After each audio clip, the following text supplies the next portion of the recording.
మెదక్ జిల్లా టేక్మాల్ మండల కేంద్రంలో బంజారా పాటను ఆవిష్కరణ చేసిన సింగర్ మదన్. ఈ సందర్భంగా వారు మాట్లాడుతూ బంజారా సంస్కృతి సంప్రదాయాలకు ప్రతీకగా ఈ పాటను చిత్రీకరించడం జరిగిందని తెలిపారు. అన్నా చెల్లెళ్ల ఆత్మీయ అనుబంధాల గురించి ఈ పాటను తీయడం జరిగిందని తెలిపారు. పోస్టర్ ఆవిష్కరణ ప్రోగ్రాంలో ప్రముఖులు రమేష్ చౌహాన్, వసంతరావు, రెడ్డి నాయక్, భాస్కర్, సిద్ధయ్య, శేఖర్, బన్సీలాల్ తదితరులు పాల్గొన్నారు.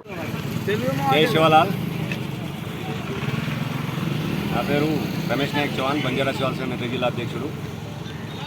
ఈ నాచూరే బంజారా నంగరి అనే పాట ఆవిష్కరణ కోసం ఈ పాటను ఆదర్శంగా తీసుకొని ప్రతి గిరిజన తండాల్లో కూడా ఐకమత్యంగా ఉండి మన సంస్కృతిని బాగా చేయాలని ప్రతి గిరిజన తాండాల్లో ఈ పాట విని అందరూ ఒక ఏకతాటికి వచ్చి తాండాల సక్రమంగా ఉండాలని కోరుకుంటూ అందరికీ ధన్యవాదాలు చెప్పుకుంటూ పంపిస్తాను. तांडेर नंगरी में नाचू चुरे बीरना सॉन्ग आज इंडिया वाइज आज रिलीज कर रहे सॉन्ग है ना, तो ऑलरेडी सॉन्ग आज प्रत्येक मंडल में डिस्ट्रिक्ट में మొత్తం రిలీజ్ అయ్యే సాంగ్ आज యూట్యూబ్ పరంగా ఎంఎం ఫోక్ న్యూస్ ఛానల్ ఈ సాంగ్ అయినా ప్రపంచవ్యాప్తంగా మంచి గుర్తింపు రావడానికి మనస్ఫూర్తిగా కోరుతూ థ్యాంక్ యూ. జై సవత. మరిన్ని అప్డేట్స్ కోసం మా ఛానల్ని సబ్స్క్రైబ్ చేయండి.